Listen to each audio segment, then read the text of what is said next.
Ecco. Benissimo, buongiorno, benvenuti a tutti.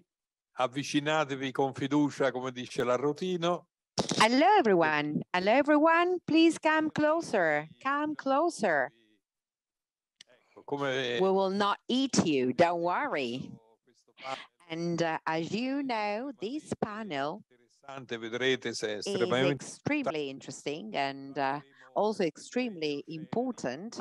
And we will talk about the oceans. And I'll tell you a personal story and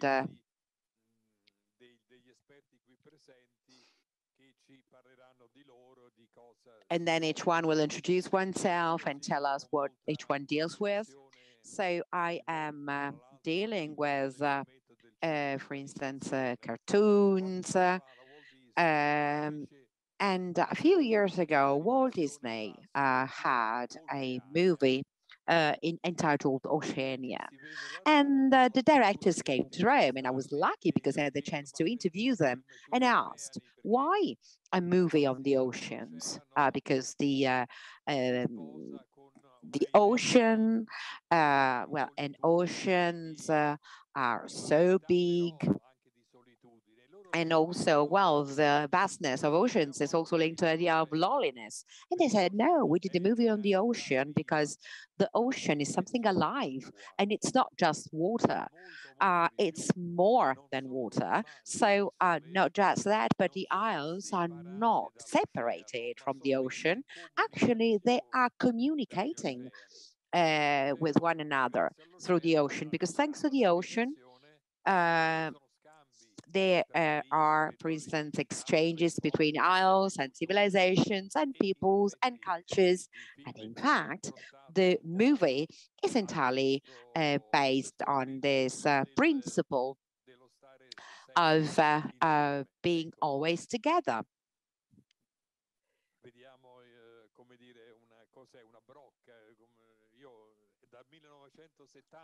And okay, we also have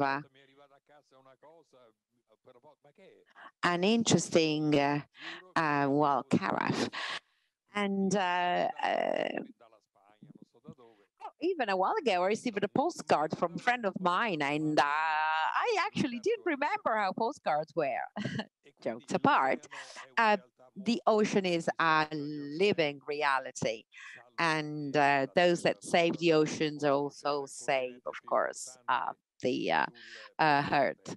And the ocean is the most important continent on the planet Earth. I have 5 experts with me: Marzo Anzidei, Flavio Enei, Barbaro, and Tarek Elhaik and Fabiano Ventura.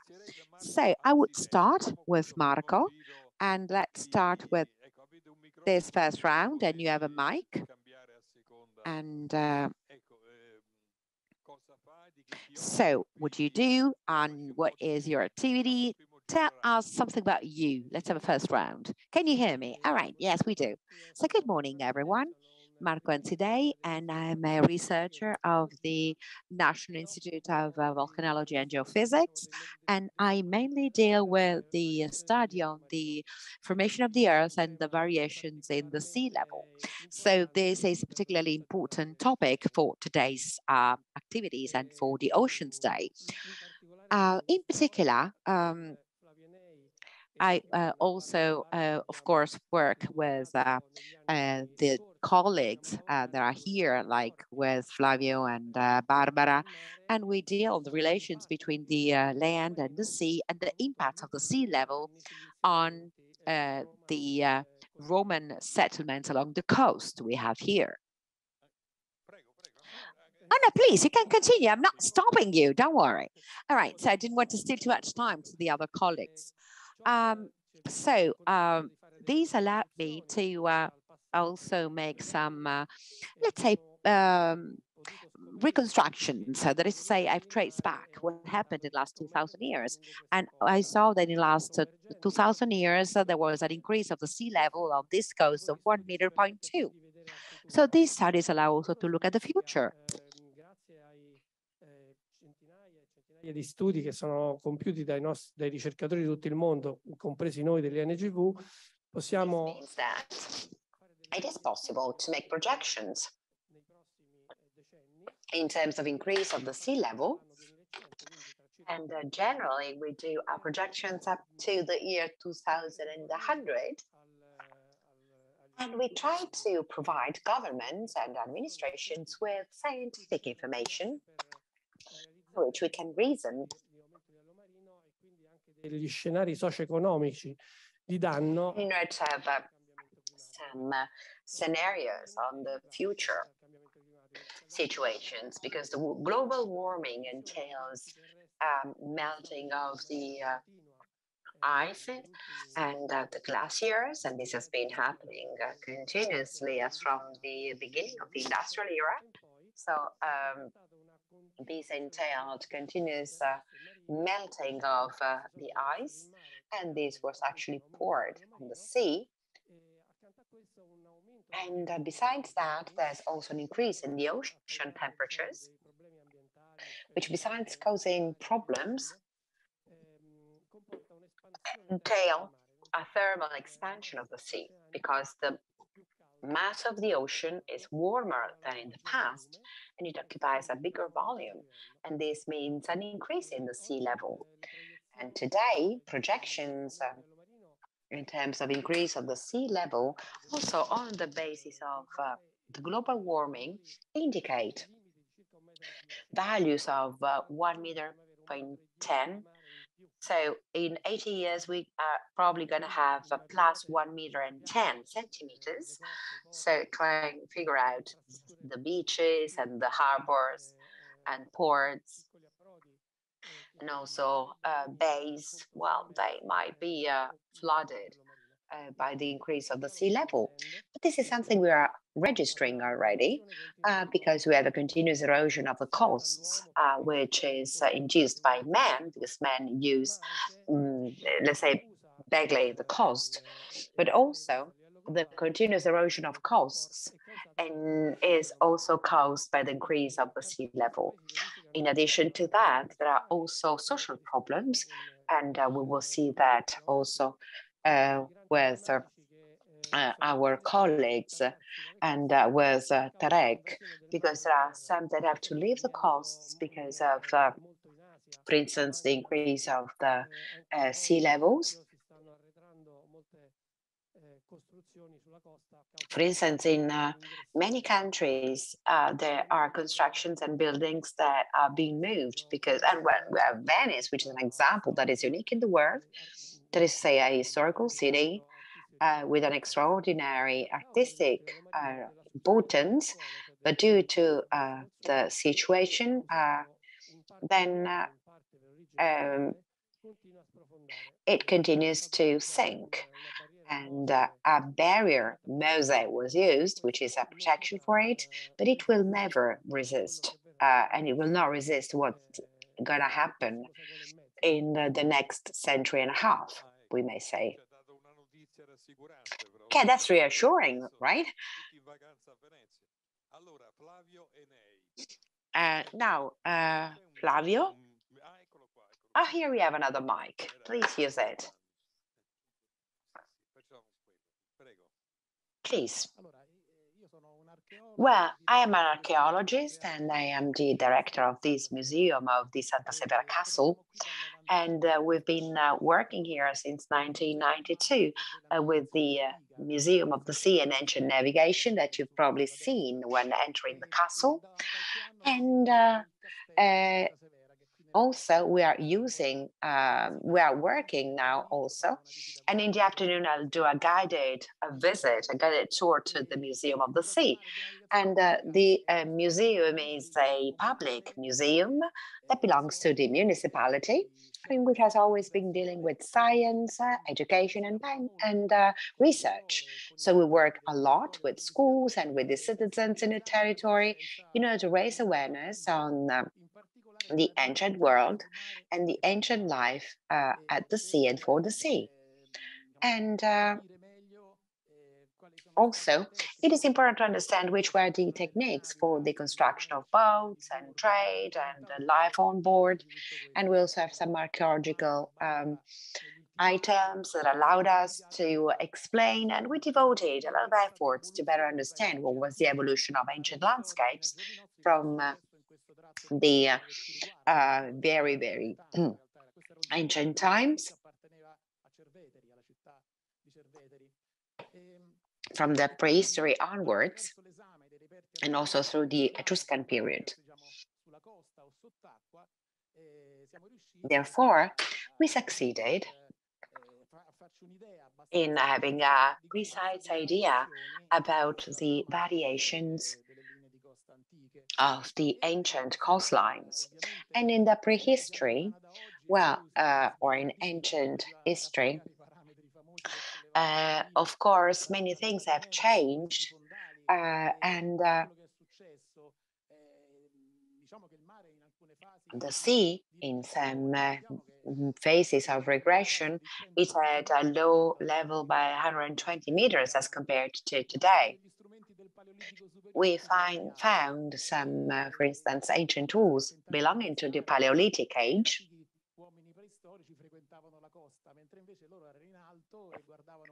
And si doveva camminare parecchio per arrivare alla spiaggia dell'epoca.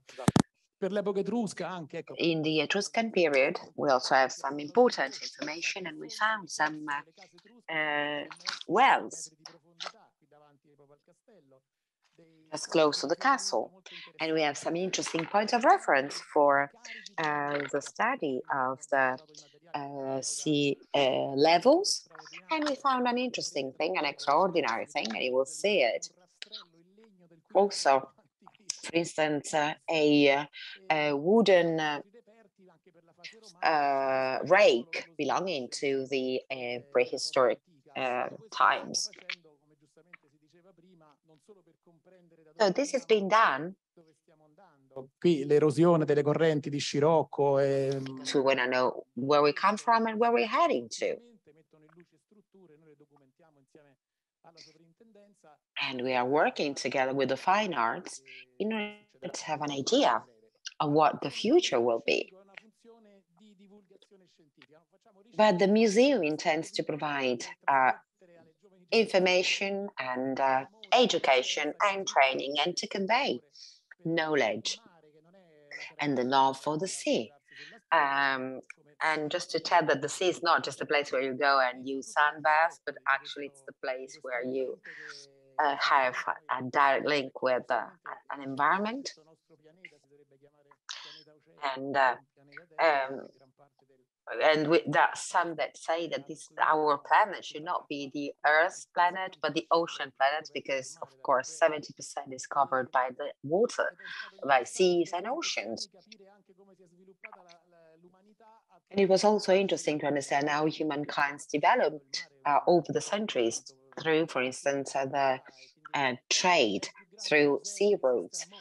So it is a sort of big museum. It's not like the Louvre Museum or the British Museum, but the most important museum in the world is underwater, where everything actually sank, and everything is at seabed, because there are things that have been there for ages, and there are relics, and there are remains from the Greek and the Roman period. It's a huge treasure that we still have to discover. And from the historical and archaeological point of view, it's important to see how civilizations developed through contact via the sea. So in summary, this is what we intend to do, and this is what we do with limited means, of course, as usual, which allowed us to do some steps forward, but there's a long way ahead, of course.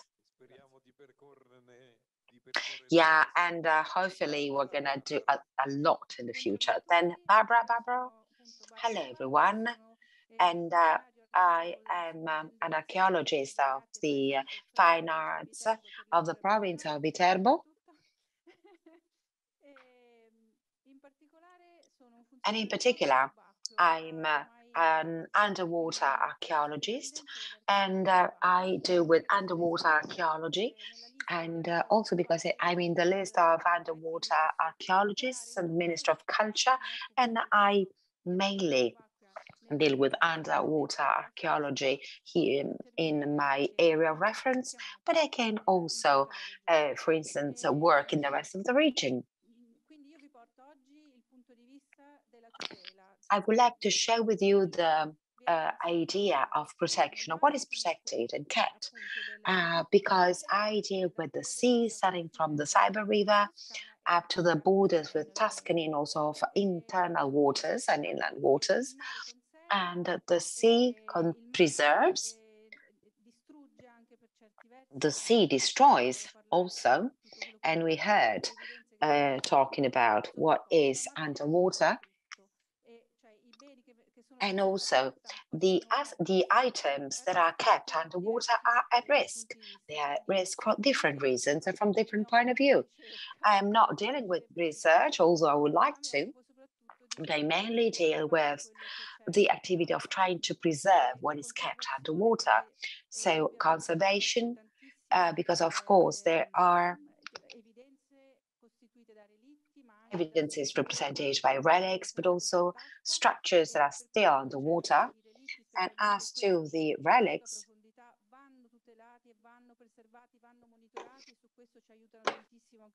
so the police forces are helping us a lot, and sometimes we have to recover something because there are situations in which, for instance, there are heavy seas that allow to surface things that would otherwise be stolen and sold in the black market.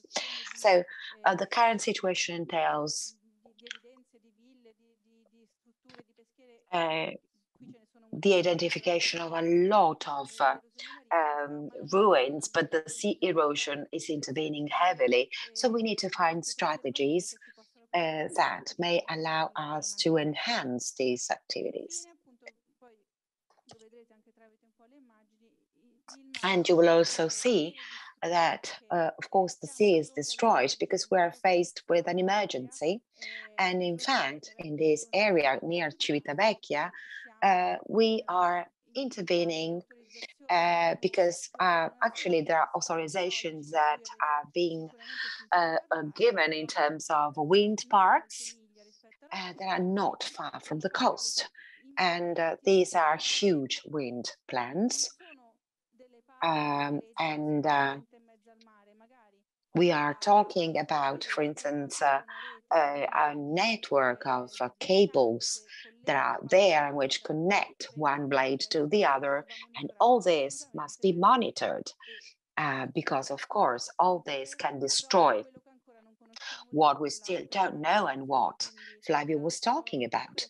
So our activity is to monitor and try and protect as much as possible, and in any case to prevent destruction of miles of seabeds, and also because this leads cables up to the plants in Civitavecchia and Montalto, and then the costs are at risk as well. So our activity is to monitor. Grazie alla professoressa Barbaro. Tarek. Thank you, Professor Barbaro. And now the floor goes to Tarek Elhaik.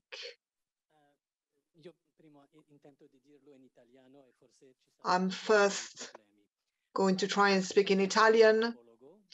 I'm an anthropologist, a cultural anthropologist, and my background is in marine biology. And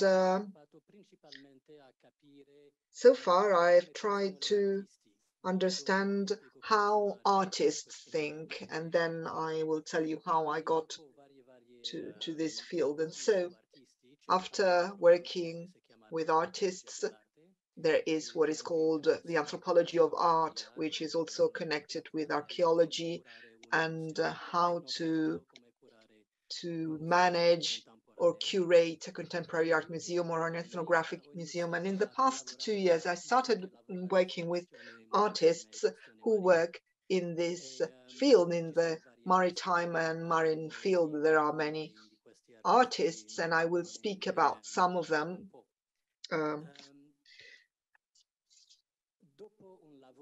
After writing a book on this topic, a great artist who who works in Venice on the situation of Venice in connection with the sea, and she made a very interesting performance that I'm going to tell you about later. I also worked with a Lebanese artist who works on the impact on building speculation in Beirut and on the maritime coasts of the Lebanon. And she works in a creative and artistic way on this anthropogenic impact on the sea.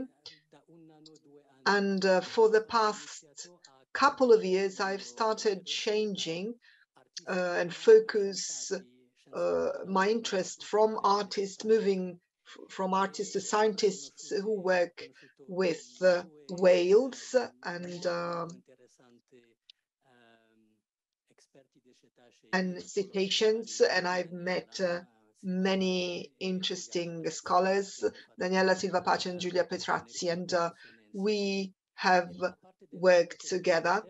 And I am working in the Strait of Gibraltar with Mohamed Mouli, who is the director of the Oceanographic Center of Tangier. And there too, he has to address a problem. There is a big conflict between fishermen and a type of dolphins. So there is this situation where activists have intervened, and Mohammed, who directs this center of maritime management, has to take a position, but that's not easy for him, whether to follow this mandate to protect dolphins, but at the same time he has to understand how to help these fishermen who are the victims of these attacks by the dolphins. And then the other problem is how to allow the dolphin express his nature. So I have been following artists and scientists who work on trying to understand this great history of communication between cetaceans and humans. And I'm also curator. Before I became an anthropologist, and for anecdote, a couple of years ago with my wife, we came to Santa Severa to just go to the beach, and we visited your museum, which for me is one of the most beautiful museums I've ever seen in my life. There is something which is very interesting, and it's the idea that there is a museum of the sea. For me, is something that really gives me hope. Thank you. And we are going to end this first round with Fabiano Ventura. Good morning to everyone. I am a landscape photographer. I'm project manager of a project called On the Traces of Glaciers. I'm president of an association, Macromicro, that disseminates information on environmental issues, particularly climate change, by resorting to more effective methodologies and also means that address the feelings of people. And we use photography, but hand in hand with the work of scientists, geologists, climatologists, in order to raise awareness among people and in civil society on the topic of climate change. So thanks to my work, I was able to travel all over the world to photograph the effects of climate change at the end of the 1990s and the beginning of the year 2000. I realized how much civil society wasn't really aware of the topic of climate change as a problem. So I thought of starting a visual communication project entitled On the Traces of Glaciers, which I'm going to illustrate to you shortly. And I will show you some images to speak about the melting of the glaciers. And in 13 years of work on the field, we have selected millions of photographs taken by the first explorers, and we took the same photographs in the same place at the same time of the year, at the same time of the day, and we built a true photographic and scientific communication project focusing on environmental issues to tell people about the melting of glaciers. And we are here today for the World Ocean Day because the rising sea levels is directly linked to the melting of glaciers. Up until last century, mountain glaciers, so not those related to the ice cap and Greenland,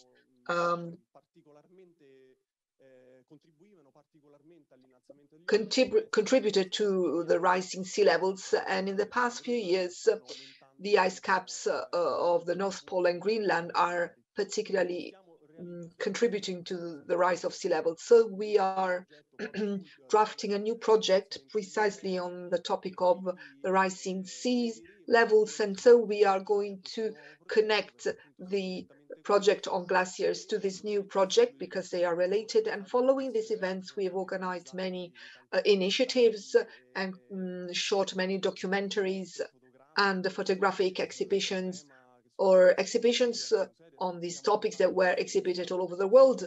And now we are bringing this exhibition again all over the world, this one focusing on glaciers. And I am very happy to be able to have an exchange with experts, geologists, archaeologists on these topics, because I will collect them and make the best use of their knowledge and experience precisely to involve them into this project and try once again to speak about the topic of climate change in a way, in an emotional way, using photography, because photography is an instrument which is very powerful in terms of communication, and it manages truly to raise the awareness of people by eliciting an emotion. And in fact, during the project on the traces of glaciers, we also tried to select beautiful photographs, not just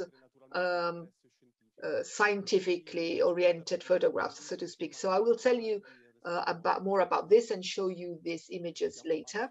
But now we're going to give the floor to the other participants. Thank you, everyone. So by resorting to images, we're going to start delving deeper into these issues, considering also that people ask themselves questions, and perhaps they may be simple ones in the view of experts, such as, climate. Is it our friend or foe? Is it a friend or foe? I, as a person, as an individual, what can I do to contribute to saving the planet? And global communication, well, through the media, TV, etc. Is it actually capable of passing on this message and values? So through the images, every expert is going to try and answer these questions, because of course the approach of this meeting is highly focused on disseminating information and raise people's awareness. So let us give the floor again to Marzo Anzidei.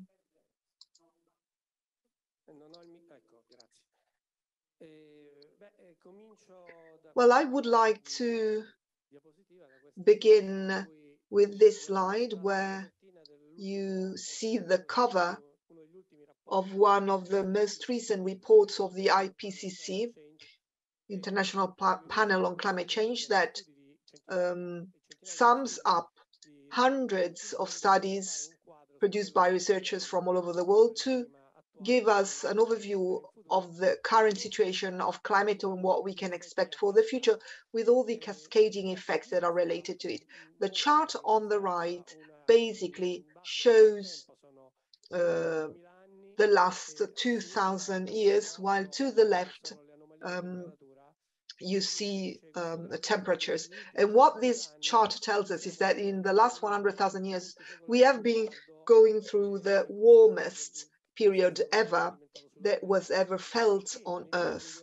And in the past 2,000 years in particular, there has been this increase. You see what happens on the right-hand side of the chart in terms of rising temperatures. And these temperatures are increasing because of what we talked about earlier. In other words, global warming is caused by anthropic activities since the beginning of the industrial era.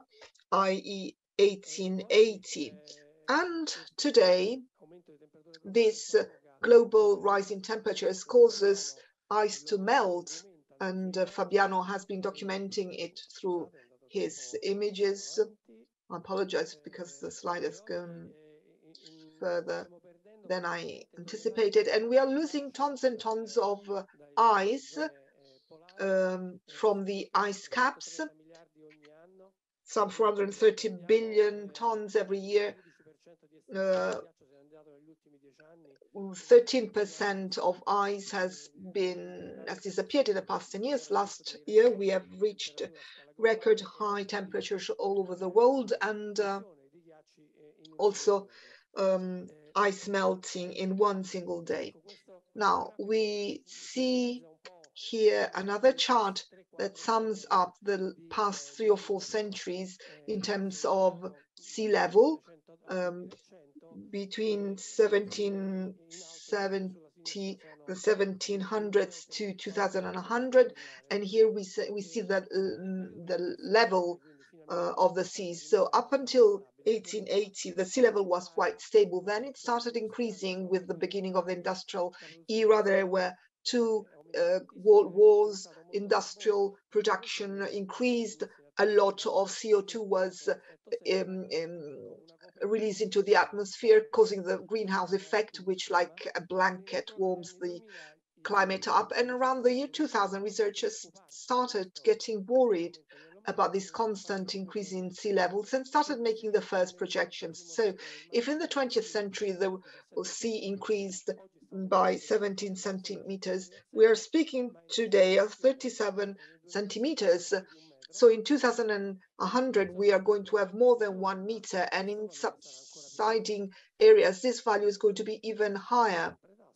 Sorry, I get my buttons wrong, so I did not move forward. And so the impacts are global, and in the coastal cities of the entire world, there are some 570. What is expected is that they're going to be impacted on by rising sea levels, and 1 million people are exposed to this risk with all the socio-economic consequences that you can imagine. Here we have a cover of the National Geographic magazine dedicated to the rising seas. This has been disseminating this information on this problem with its readership. So what happens in the Mediterranean? In the Mediterranean, within the framework of 2 European projects, which I was lucky enough to coordinate, we have drawn a picture of what happens in the Mediterranean. These red areas correspond to a surface amounting to that of Switzerland. And these are the areas which are most at risk in the Mediterranean and that may be flooded over the coming years. You see that at the north of the Adriatic and also where at the delta of the Nile. On the delta of the Nile, millions of people live, and the northern Adriatic area is very sensitive. It's a very low area. And this is the same also for many areas in North Africa, coastal areas in North Africa and in Italy as well. So this is the image that Barbaro and Flavio Enei will be able to comment on much better than I do, because this is a Roman fishery located in Santa Marinella nearby. So you see this beautiful construction. It's a fish pool. It was a Roman, this was built by the Roman, and it was used by the Romans, rich Romans, to take a bath. And now everything is underwater. And from these archaeological remains, we have drawn very important information on the level of the sea, on the vertical movement of soil, so the uplift and subsidence, also on the occasion of volcanic activities or earthquakes. The city of Baia to the south, well, in the Campania region, has gone underwater, but that's a volcanic area. But in areas where there are no volcanoes, here the sea has flooded the coast, submerging these fish ponds that have to be protected, as Barbara was telling us earlier. So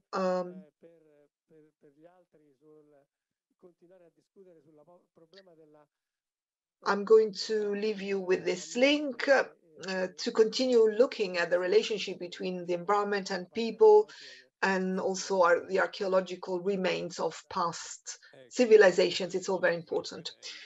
Flavio Enei, sorry, I misread your name. Flavio, can I ask you something to show you that I'm a journalist? And would you sort of throw paint over the Senate to raise people's awareness? This is a little bit of a provocative question, but I'm a journalist, so I'm paid to do that. Well, perhaps the modern part of the Senate building, yeah, I would do that there. Well, I think that this type of demonstrations are not so useful when you deface works of art. I don't think that's the best way to raise people's awareness. We do that by working on it every day. We provide information to people. We try to educate citizens from a cultural standpoint, an environmental standpoint. And I don't think it's good to, ruin ancient remains. But if you perhaps were to, I don't know, deface a bit a modern facility, perhaps that's a possibility. Well, very quickly, I'm going to show you some images concerning the studies that we carry out here in PG. What you see here in the past were two big piers of this port that existed since the Etruscan age. PG, where we are today, is a site that has a very long history. And since we are all here for this beautiful Oceans Day, I can present it very quickly. It's a place that has been inhabited since the Neolithic age up to the present day. So there have been generations of inhabitants who have changed landscape, structure, everything. So what was a small village became eventually a medieval castle, which is where we are today. It is also to be found on ancient maps. And here you see that square structure, which coincides with the walls of the Roman colony, and the entire castle occupies 1/4 of the ancient Roman settlement, and which was a city that bordered with that sanctuary that is towards the end of the map. It's an extraordinary site because the University of Sapienza of Rome has been excavating since 1957 the Etruscan sanctuary that has unearthed great and important works, and also those gold foil that were written in Latin and in Etruscan language. And the extraordinary thing about this place is that if you study it, you will know that there was this intermingling of different divinities, and they were all placed within the same sanctuary. So there was this vision of religion that was very much open compared to the present day. You can see here some images of the Etruscan sanctuary with the plans and also the settlement areas being unearthed, discovered. These are some images of the ancient archaic Etruscan homes. This is our favorite area. This is the section that is being dug up by the sea. So without asking for permission, the sea excavates and it unearths structures that are very precious for us to study. Marine uplifting in the past 2,500 years. We've got reference to the Roman world, but as far as the more ancient phases, we don't know much. We also find the remains of Etruscan homes who were who are currently now on the beach. Of course, in the past, there mustn't have been the beach there. So that 1.70 meters increase is what has taken place since the Etruscan period. These are images that we created for the schools. This is probably what the settlement looked like. And this is the PG Submersa project, which we are working on, and it's aimed at looking for ancient coastline, starting from the prehistorical time to the present. And they have given us very interesting results. So you see that the red area is the erosion area, which has been excavated by the sea through winds, and it shows all those strata that you saw. So we are creating a geological map of the bottom of the sea, and this is what is emerging, the seabed. There is that area to the south of the castle. It's a wall that is now underwater. Everybody was going there to fish, but nobody had thought that it was an ancient wall, and probably it protected a basin, a wet dock. And these are some wells that currently are on the seabed. All the rest was demolished by erosion. This is what's going to happen to our coastlines in a few hundreds of years. Probably this castle will be underwater. And these structures belonged to 6th, 7th century before Christ homes. They are destroyed. So there is nothing left, but we still see the structures of the wells. You can see to the left the well, and then the sea level rose, it destroyed it and it submerged it. But at the bottom, you can still see the base of these wells where you can find very interesting material, because when they were abandoned, they were filled with everyday artifacts. So you can see one with all these artifacts which were taken and reconstructed within the museum, and which belong to everyday, tools that people used at the time. An exceptional thing is that what happens is that organic material is preserved in the mud. To the right, you see this mug made of wood, animal bones, and also paleobotanical material, which is very important because it gives us knowledge about the environment that surrounded these wells at the time, in connection with what was edible. So there are figs, olives, plums, grapes, and also, for instance, the grass that covered these dunes, and it gives us a knowledge about the ecosystem. You can see here what we found here, the rake. And it's so well preserved that we thought it was modern, but then radiocarbon analysis told us that it belongs to the 5th century before Christ. It's an exceptional thing that was used probably to remove grass, etc. It wasn't used to dig in the earth. All these pieces of wood were locked together. It's very interesting. And here to the left, you see the foundations of an archaic home on the 5th century, which is now located on the coastline. And this is another important element that tells us where the coastline was located in the past. It must have been at least 3 meters further down. So here too, there was a 1.6, 1.7 meters uplift since the 6th century before Christ to the present day. This is an image of the archaic landscape. Today, there are submerged areas. Of course, the yellow part is the Etruscan settlement. This is possibly the way it looked like. This is something that we made for schools. And here you can see another important element that emerged. The dark strata below is organic material that we carbon dated, and it dates back to the 8th century before Christ. So we discovered that this center of Pyrgi, that was the harbor of Cerveteri, was established at the same time as the city of Cerveteri. So between the 8th and the 6th century, the city organized its territory, including the port area. So here you can see some carbon dating that we recently carried out. A fragment of pottery of the Villanovian area. This is Iron Age, and it was found in the area which you just saw, and this certifies this dating. So Pergi was much older than we had thought. So we thought it was 7th century, but it was actually much older than that. And last but not least, I would like to show you this recent discovery. It dates to last year in front of the Macchiatonda area, which is the regional reserve.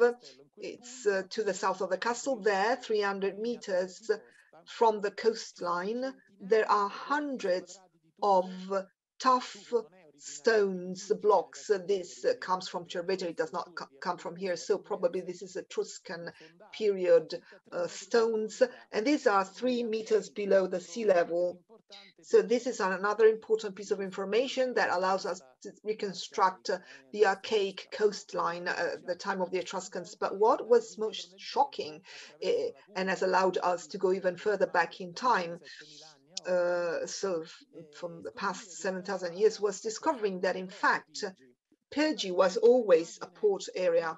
You can see the image to the right. You see the lands that emerged 7,000 years ago. The white line is the current territory. And what was most striking are those red dots, which indicate the areas where we found great amounts of obsidian, both raw, both processed, dating back to Neolithic time. So it means that 7,000 years ago, obsidian was sent here. And when we analyzed it, we realized that it comes from the Lipari, from Ponza, and from Sardinia, from the Archi Mountain. So there were several ports. It must have come here by ship to the city of Pergi that becomes the port of Cerveteri. And you can see the obsidian that we found, presence of the Bronze Age, Iron Age, the anchors that everybody think they are Etruscan, maybe even older. Those stones with a hole probably belong to proto-historical boats, vessels. So the museum participates in the study of the rising sea levels. Of course, our means are limited because this is just a small municipality, and there are a lot of voluntary archaeologists who go and document all these things on the bottom of the sea, and to bring our own contribution we try to contribute to the study of what has happened in order to understand in the future what may happen. So unless you study the past, unless you study history, you can never, of course, interpret your own time and understanding why we are here, and not even plan the future intelligently. So archaeology is a science that gives its contribution to our understanding why we are like this today. We are such destroyers. In thousands of years, we haven't understood much, and perhaps animals are more advanced compared with the human beings who so far have destroyed everything they laid their hands on. So this is a time for reflecting. This Oceans Day celebration that should really push us to focus much more on these topics and give our small contribution, because it is essential. So it's important even to remove plastic from the sea and from the beaches is still. Thank you.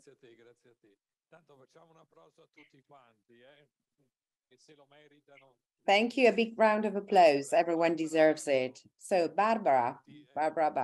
Okay. I would like to grasp this opportunity to underline what Flavio said, also in terms of the contribution of volunteers, and I'm in favor of this, because if I look at data, then volunteers have such a passion that they are part of the protection system as such.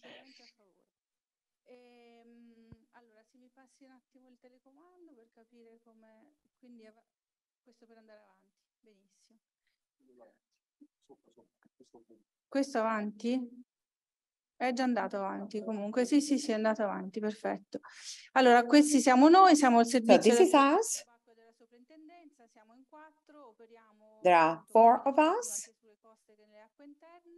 And it is important to mention the other members of the group, Egidio Severi, the technical assistant, and it was part of the STAS, as it was in the past. And then we have two honorary inspectors for underwater and archaeology that help us as volunteers. And now they are part of the service because they have this role that the ministry can give to them. And as I said before, we collaborate mainly with the police forces, all of them. So the police and Guardia di Finanza, Carabinieri, Coast Guard, anyone that mentions anomalies or reasons to intervene. So together with them, we do intervene for the recovery and for the protection of cultural heritage. And also we have the Carabinieri here. We signed an agreement with them as well. So also, in this moment, we have agreements with all of the police forces. We made a lot of recoveries starting from 2020, that is to say when service was established.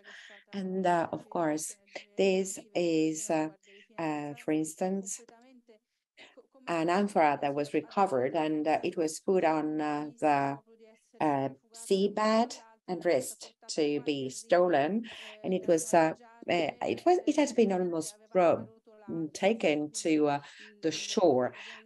So we found it a few meters of depth, nearly 10 meters of depth, and it is as you see it, and it was recovered, and it's here in at PRG. And recently we have recovered another one. And these are, let's say, very recent images. That was on the 30th of May.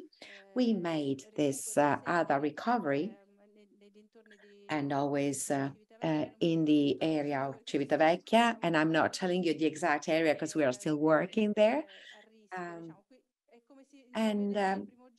As we saw, this is how we saw it at the beginning. And then this is how we and it was full of course, sand also inside. It was very heavy and it was very difficult to remove it. And this is a video. I'd like to ask the technicians to start the video.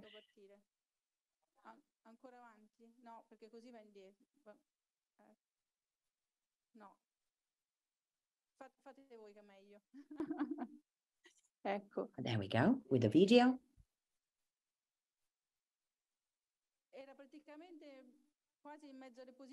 And it was close, for instance, to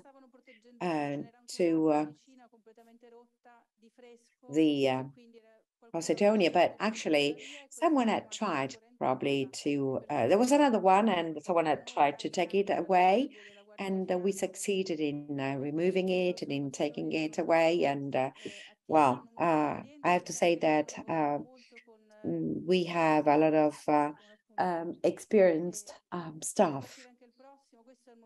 And this is the moment in which we tried to clean it and recover it. This is us, the four of us from the Underwater Archaeology Service or unit.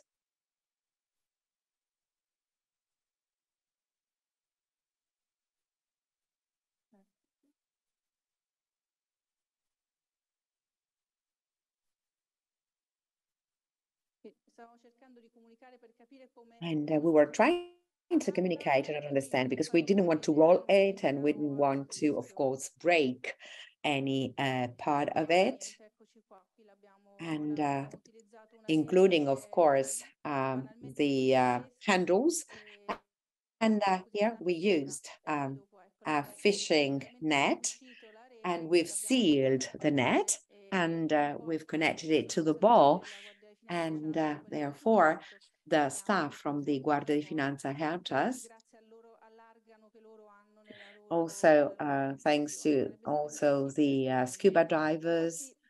And it is important to say that it's true that, for instance, they are at risk of being stolen, but it's not easy to steal them. And it's not easy to take them away. In the worst case scenario, they break it. The other one is broken, and it's a pity.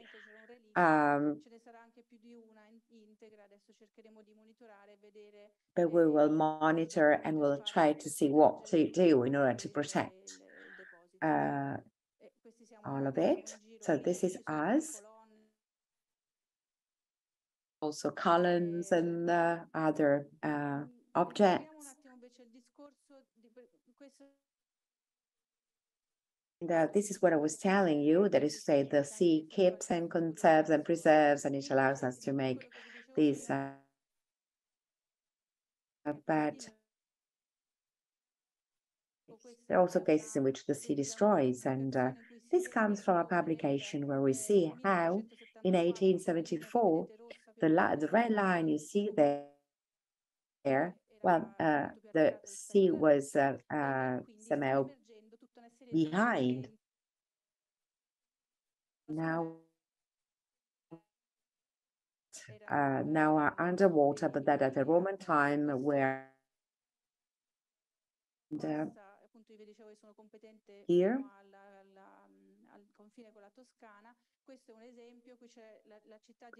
we see an example of the Regisvilla city in Montalto di Castro, and it's an Etruscan city that is partially kept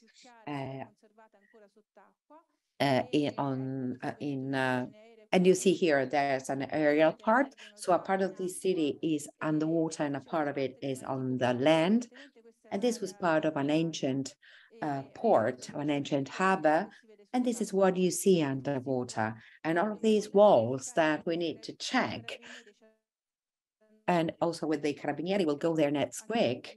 And we'll see how they, if they're actually ancient, what time they date back to, because no one has carried out any study on them.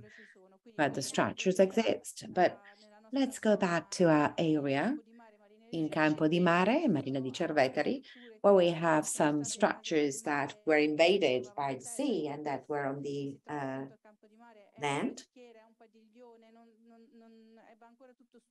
Everything has to be studied. Here we received some funds to carry out some excavations, and hopefully next year we will start to work. But this round structure here is 50 meters wide.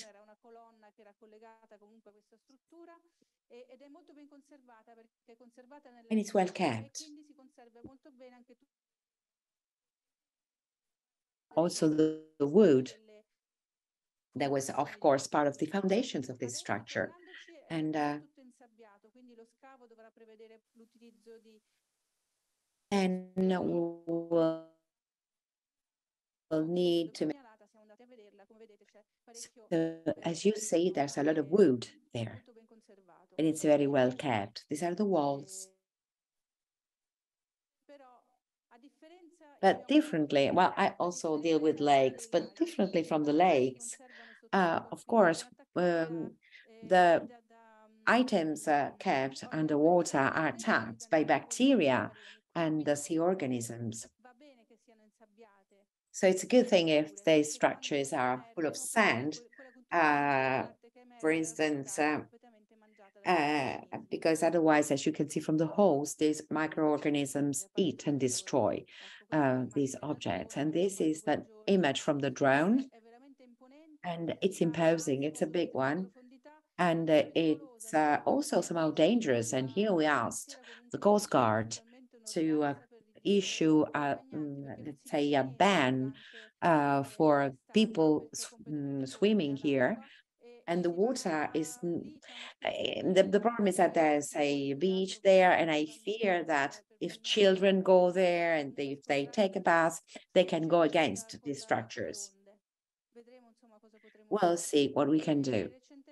And recently, this is another area in Santa Marinella where we actually recently found a milestone dating back to Titus. And I'm showing these images to you.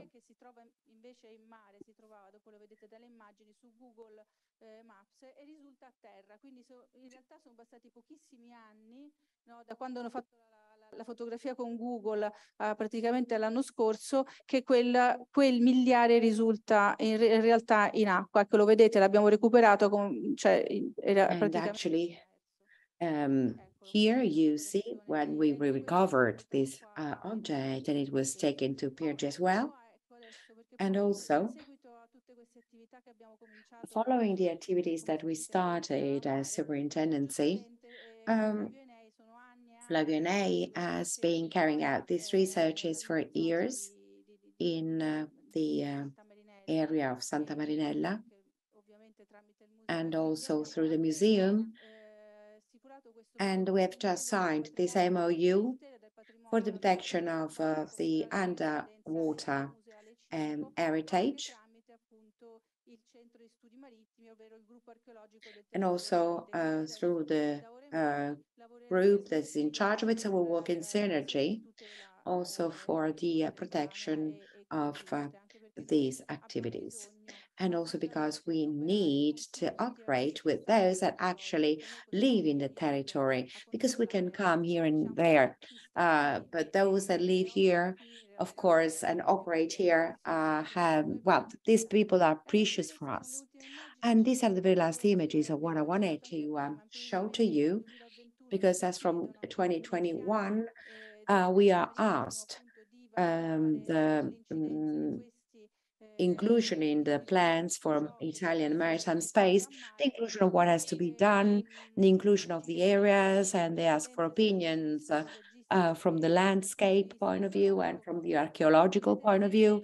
And as you may see, the red stripe, which is just close to the Lazio region, was completely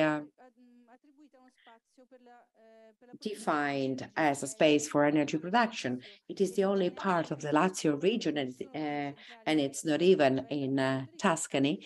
It's the area that was completely devoted to energy production. So when we actually in 2021 saw this map, we were concerned, we were alarmed, because both Tuscia and also at the sea level, well, it is entirely targeted in consideration of the presence of plants, but also due to the absence of constraints, also from the landscape point of view. So we are continuing to receive requests for authorizations of wind parks, and these are the ones that will be authorized. Dicevo prima, appunto, ogni pala non è che galleggia. As I said before, each blade is not independent, but it is anchored through these ropes and cables that have an impact on the seabed, and each blade is connected to the other one through a network of wires. So it's true that we are all in favor of renewable energy sources, but they actually create damages underwater and on the ground when it comes to the transportation of energy, because we are not just, taking the energy on the blades, because there's a network that has to bring all of this energy to the ground. And this is one of the several parts that is about to be authorized, and there are many of them. I think at least 2 in Civitavecchia and 3 in Montalto di Castro. So we are trying to do what we can, also in collaboration in this case with the National Superintendency and the Protection of Underwater Heritage. And they deal with the specific procedures, and that's it. Thank you. Thank you so much. Now, Tarek.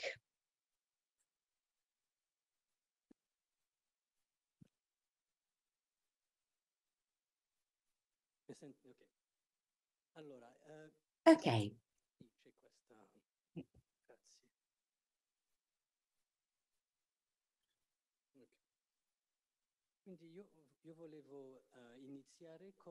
I just wanted to start with some remarks on the notion of how to cure the sea and how to cure the sea among human science, anthropology in particular, and the artists that work on the sea environment. And therefore, we have developed a forum with some colleagues on the idea of anthropologists as curators.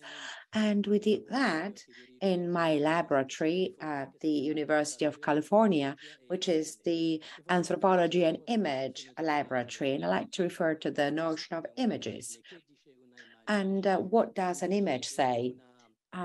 So the image is a visible evidence, or maybe, or is it something that speaks to it and for itself? If we think about to cure, there's an etymology that we can use. La prima è la cura, that is to say, health, or cure in French, that is to say, the priest.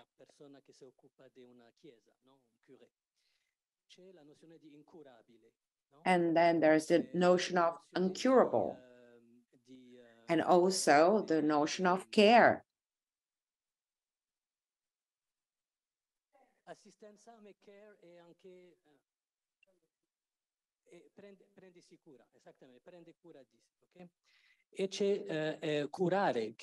And also, there's also, for instance, the idea of, for instance, curare, which is a poison.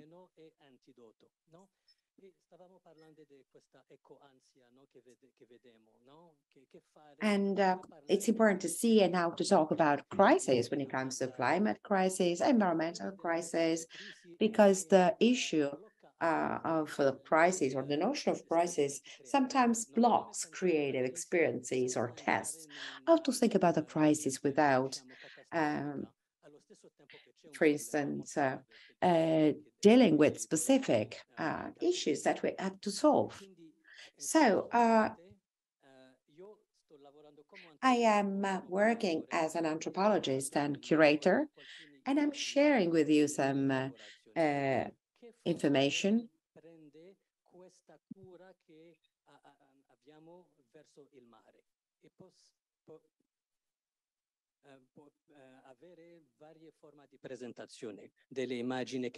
And it's possible to have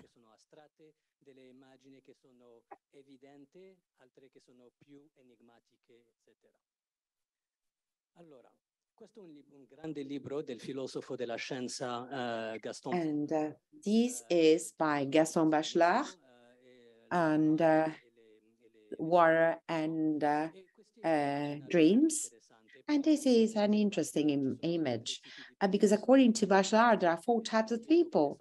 And he had, for instance, in mind the 4 elements, fire, air, water, and the land. And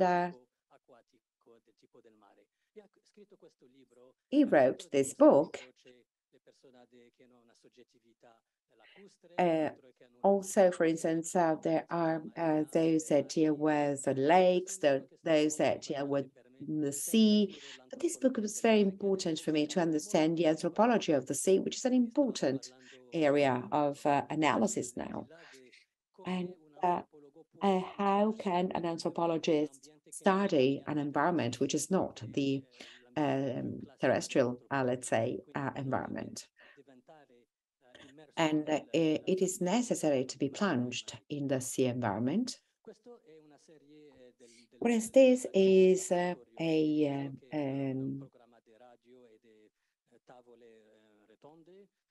program of roundtables we had, and we had an extraordinary conversation with Jennifer Fraser, which is a PhD and biologist.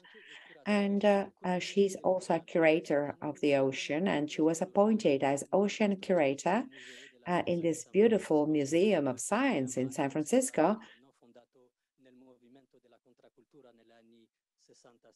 that was established in the 60s and 70s in San Francisco, which is the city in which I live. And we thought, okay, what does it mean to cure the ocean? maybe we need to show, make visible things which are not visible, and what are the things that have to be kept invisible, and what are the things that have to be seen by the others. And another podcast we did was with Mohamed Malouli in Tangier, and he particularly works on the relations between fishermen and the dolphins.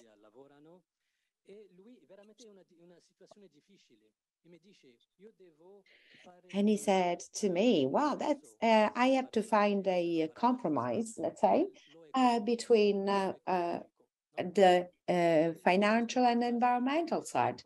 So this podcast is available, and it's and it contains an interesting, let's say, analysis, for instance, of the situation between Spain and Morocco. So these are discussions in which he has a position that he has to defend. And there's also a reference to the fishermen's rights before the dolphins' rights.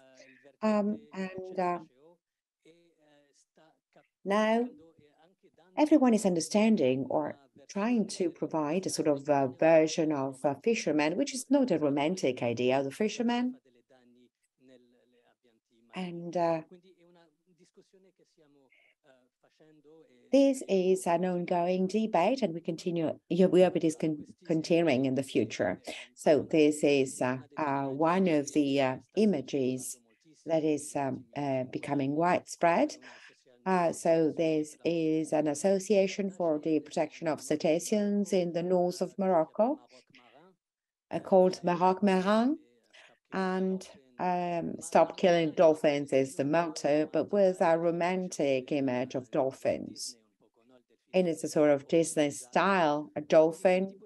But what kind of image is this? What is the effect it has? Is it a realistic image or not? This is also activating a sort of Hollywood style image of the dolphin. So I am interested in analyzing these images as well. And here we know that there's a whole business, which is profitable, I have to say, of the underwater hotels.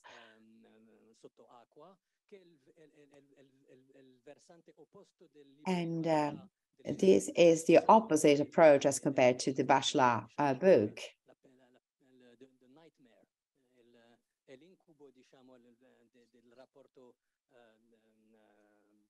Al mare, e c'è tutta una discussione che abbiamo avuto sobre che tipo di esperienza. And it's important to understand what type of experience, for instance, humans have in these situations. La logica capitalista della speculazione edilizia. And also, when we see that in the Mediterranean, there are countries like Tanzania and other countries that unfortunately are going through difficult experiences and situations. But then with Barbara Casavecchia, who's one of the founders of the Oceans Unit, which is including workshops and meetings between scientists and artists, which also works with the TBA Foundation in the framework of the collaboration with the Devis now. We had a discussion between them and myself and Lara Tebet, which is an extraordinary artist from Beirut, from Lebanon, and she's also a medical doctor and a pathologist. So she is between science and art, and this is what I'm interested in. Then we see that some extraordinary activities are carried out, and also some experiments and tests that she calls the intersection between forensic bacteriology and landscape photography. So this is something that she does because she makes some sample taking every 10 kilometers along the Lebanon coast. And she takes, for instance, some samples of the bacterial composition.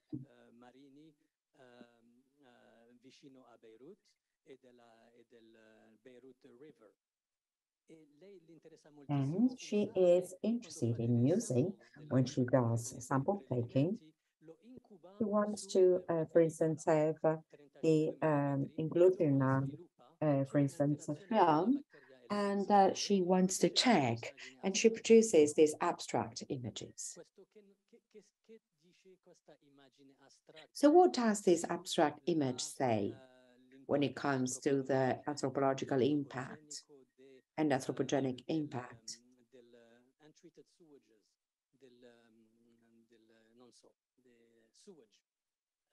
of the sewage? Quando andiamo al bagno che esce, che sistema? Sewage. Lo scarico, esattamente, grazie. Ok? Quindi tutta la costa del Lebanon, questo è un paese, scusatemi per la descrizione, quindi questo è un paese che ha vissuto 20 anni di guerra civile e dopo la guerra civile. After the Civil War, there was an intensive activity that you certainly know,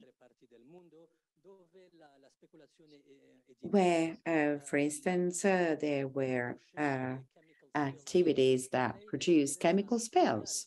And she's interested in studying as a pathologist and as an artist this impact of pollution.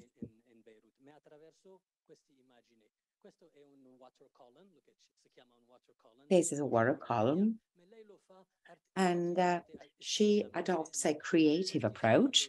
And also these are the polychromatic variations of the reaction between bacteria and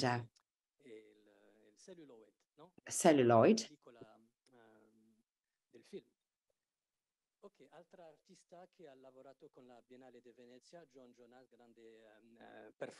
And also John Jonas, moving off the land, and one of the pioneers of performance.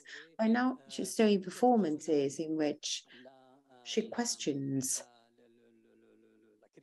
the environmental crisis, and she's thinking about how to attract attention on these programs by means of artistic and creative images. And she was invited for Ocean Space, which is an extraordinary institution in Venice. And she organizes, and here we have dialogue between scientists.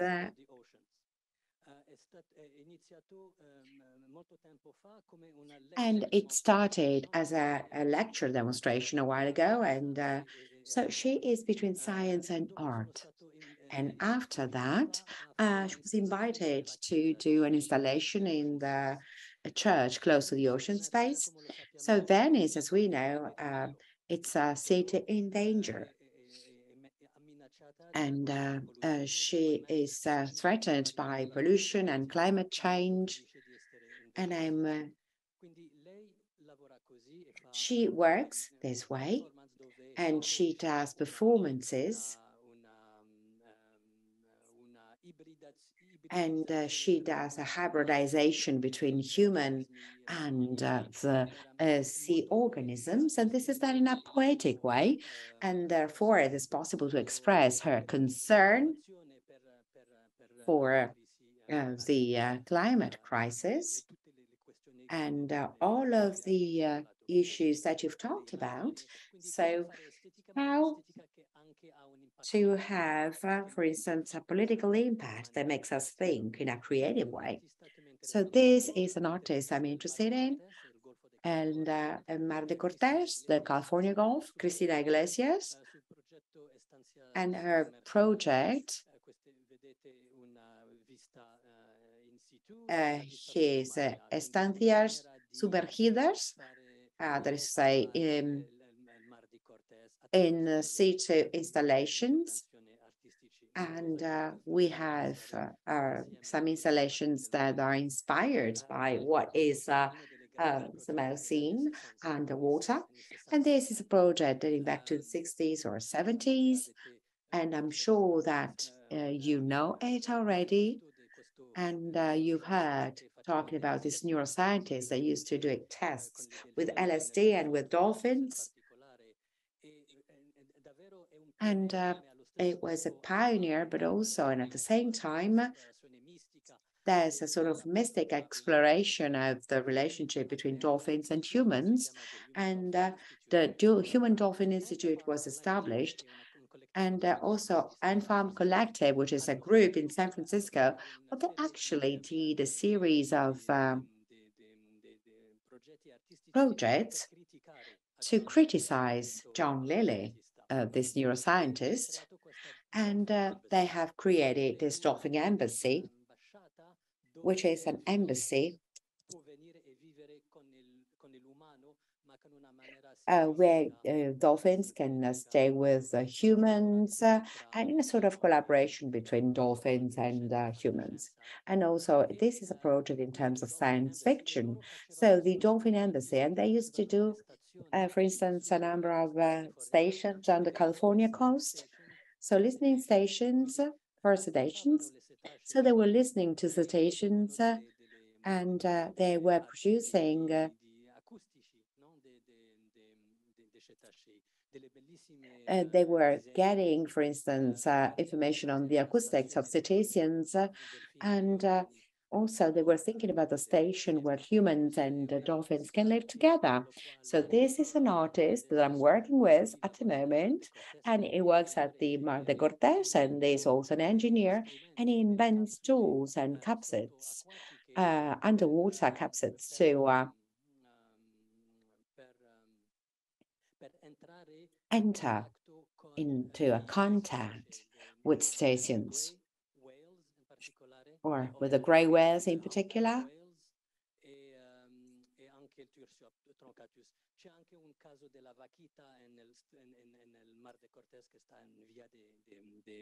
He says that these are not tools. He doesn't want to visualize. Actually, he wants to produce only some magnetic resonances, MRIs, to raise awareness on the environmental crisis. Okay, so these are just some examples of artists with which I've collaborated and that wish to take care of the sea in times of crisis without falling into the narratives of the crisis. And the last item, there's an anthropologist, Janet Reitman, that wrote a book entitled Anti-Crisis, how to think about the crisis without falling into the narratives of the crisis, and this is a balancing act. Thank you. Thank you. Thank you so much. Now, the very last contribution, and also some conclusions we need to draw in consideration of what the colleague said. So, thank you for your words, and I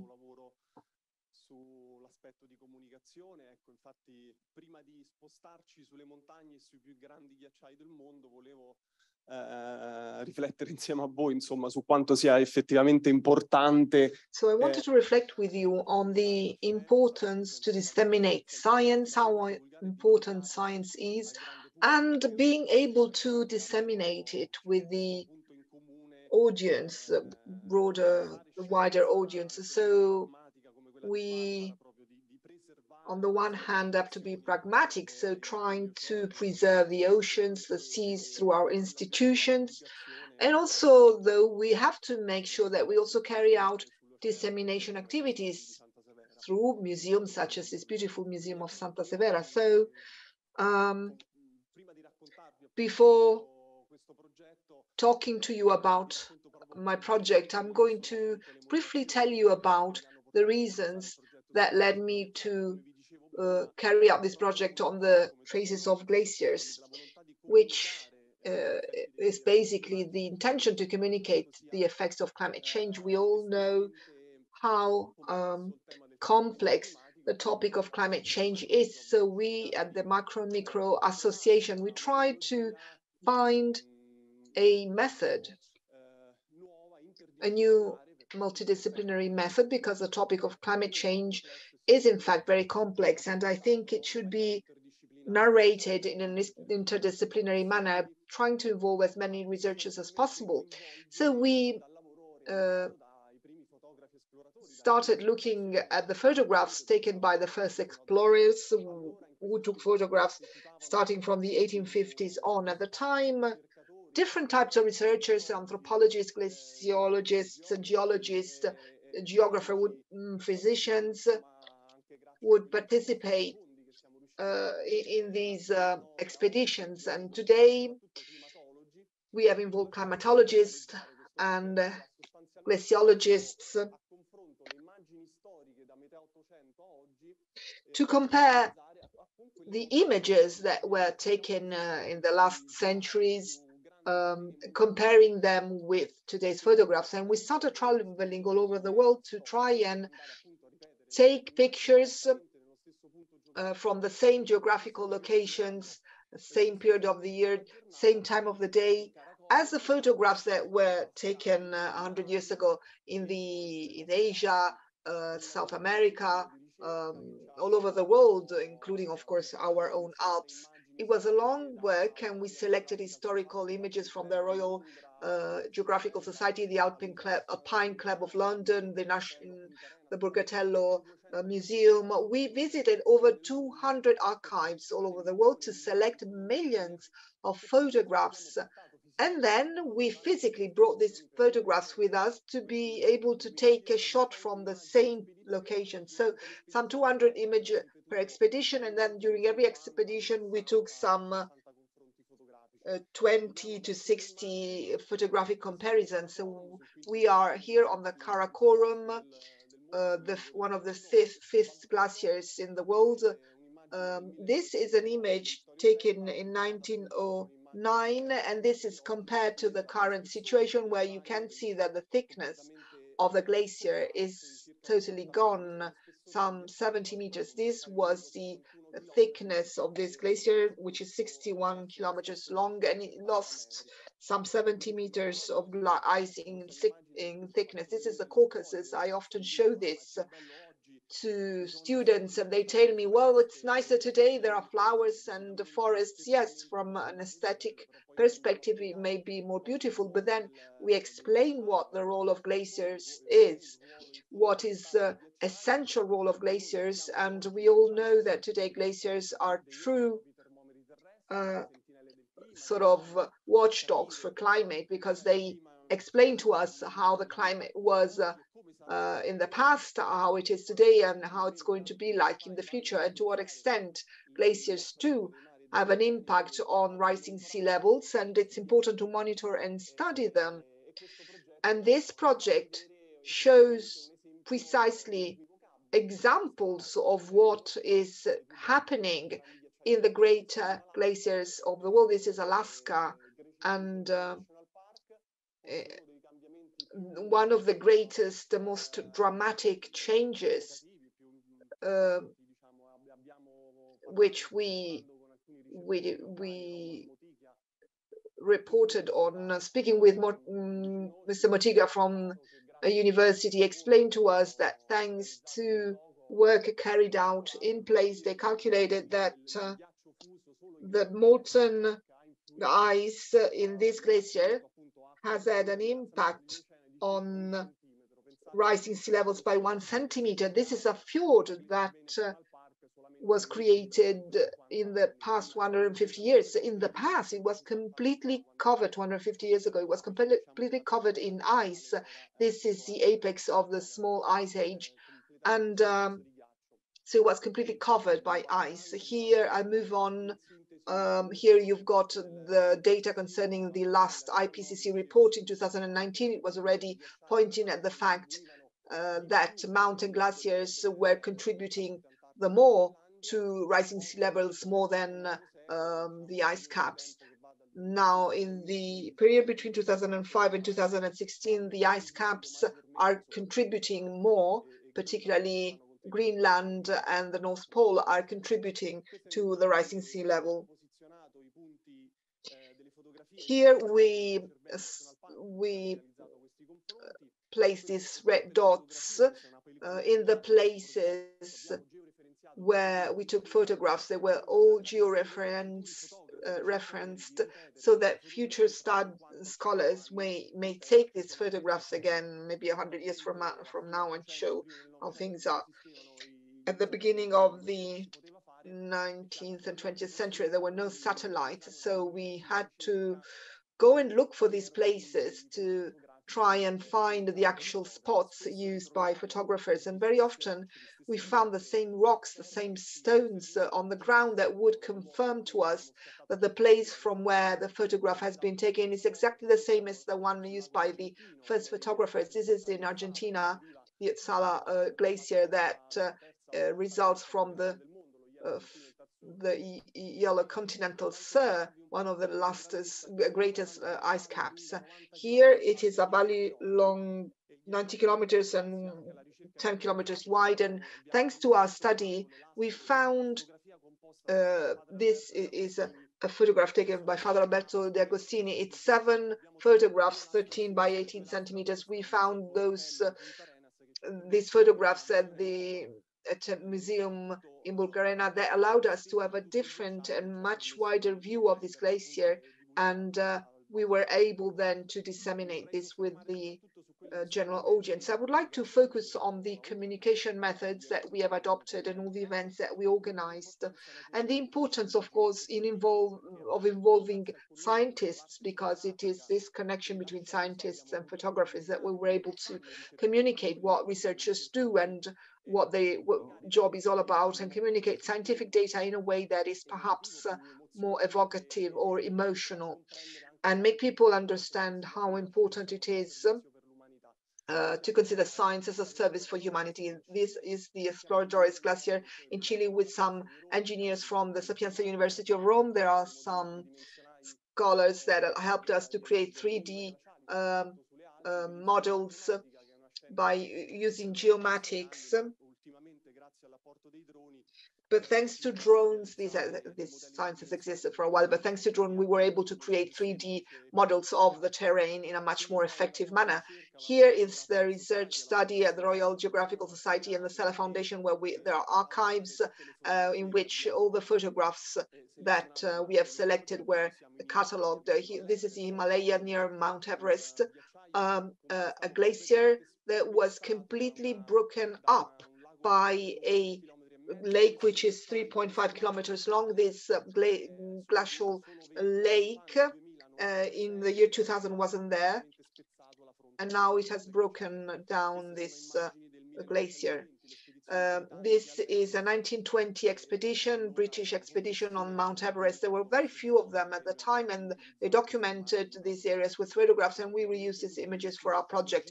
Of course, there are many logistic issues that we had to solve in order to take pictures with film to obtain the same distortion that photographs would have at the time. So we also used the flat film. This is base camp of Everest, at Mount Everest. There were some 3,000 people who in 2018 tried to climb Mount Everest with all the risks that are entailed in this from an environmental perspective. And to come to a conclusion, this is the work that we carried out on the Alps. It was much more wider, broader, because we know that the Alps were visited by so many explorers, photographers, and there was a lot of material.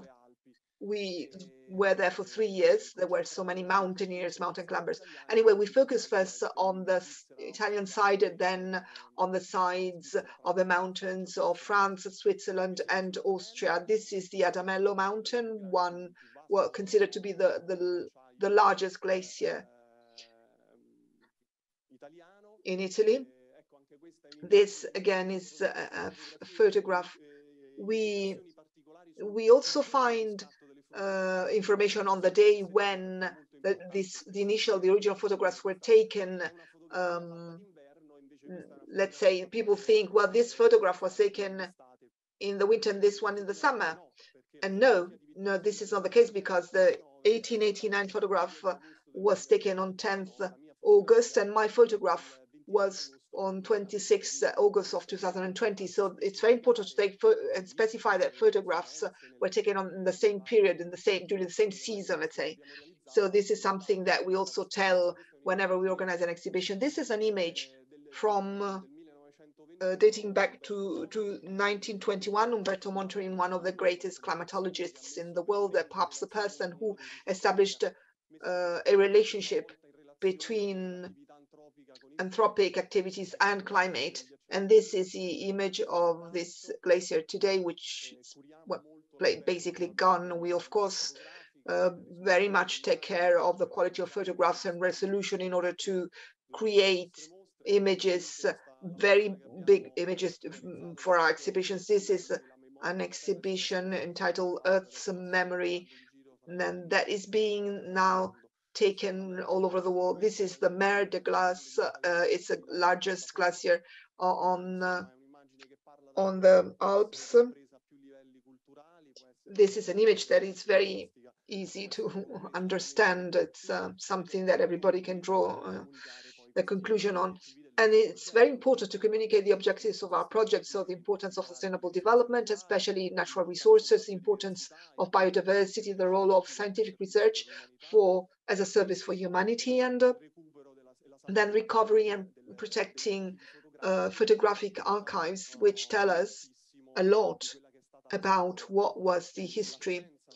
And science, of course, exchange, comparison among scientific data is another very important aspect. I think that today, from the standpoint of climate science, everything has been told. So while from the standpoint of dissemination, we should be doing more and organize increasingly projects such as this in order to raise the awareness of people and increasingly make people understand these themes, trying also to realize making them realize how oceans, mountains, glaciers are all interconnected. And very often the world of media and also the political world talks about the energy crisis, the climate crisis, the environmental crisis, as if they were all different things and separated. But it's very important to make people understand how these are all strictly connected. All these crises and issues are all interrelated. So we at the Macromicro Association try to organize these projects, also try to communicate on this aspect too, how much all these things are interconnected by organizing conferences involving schools. Now we are organizing a project for schools associated to UNESCO. So we are going to travel all over Italy to participate, to organize conferences for young people and students. We participate in interviews with the media. We involve the media partners in our project, National Geographic Society, the Italian Broadcasting Corporation. There was also an article that was published on National Geographic magazine, and this was published in April. Also, we can contact the international press, and this is the result of the work that we conducted in order to tell people about the results of this project on the traces of glaciers. So after 15 years of work, we can say we have reached some 300 million people. So I'm going to leave you with this image, with this reflection, which is also a way to sum things up. And we should try to understand that our planet is our home, and it hosts us, and we must preserve it. And so try and understand also, thanks to this project, to how much science helps preserving nature, which means to protect ourselves as a species. And perhaps such an image such as this can help us understand. Thank you very much. I'm giving the floor back to Gianni. Well, thank you very much. And in connection with, you talked about when you were mentioning all your projects with schools. I often visit schools to talk to students. I remember once I had to speak about the environment and climate change. Well, nobody was paying attention. So students were completely uninterested. And so they started paying attention to me only when, thanks to an image, well, a mind image, an image of the mind, which I portrayed. So sometimes I tell them, well, glaciers and pieces of ice fall off from the ice cap. Imagine that the Titanic, when everybody says Titanic, well, everybody knows what it is. The Titanic today would not have a single iceberg, but at least 3 or 4. So in that very moment, they started paying attention. They started being less noisy. So that's not to say that I am an enchanter or a magician, but if you give people an image, something that they can relate to, then they will understand it.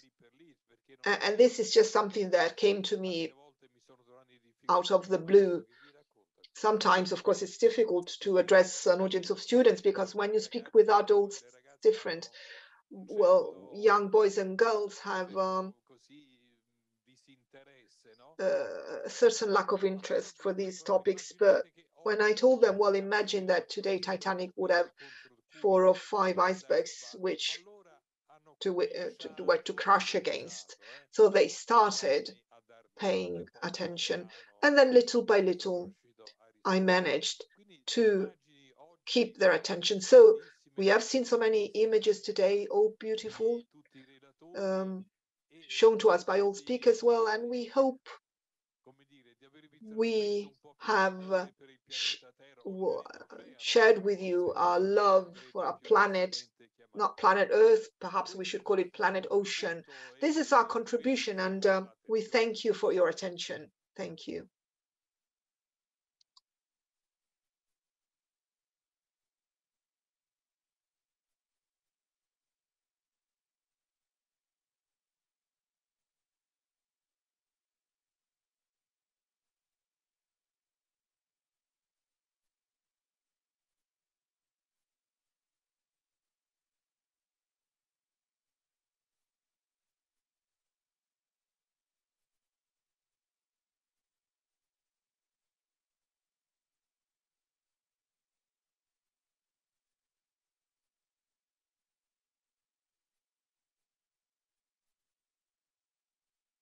Recording stopped.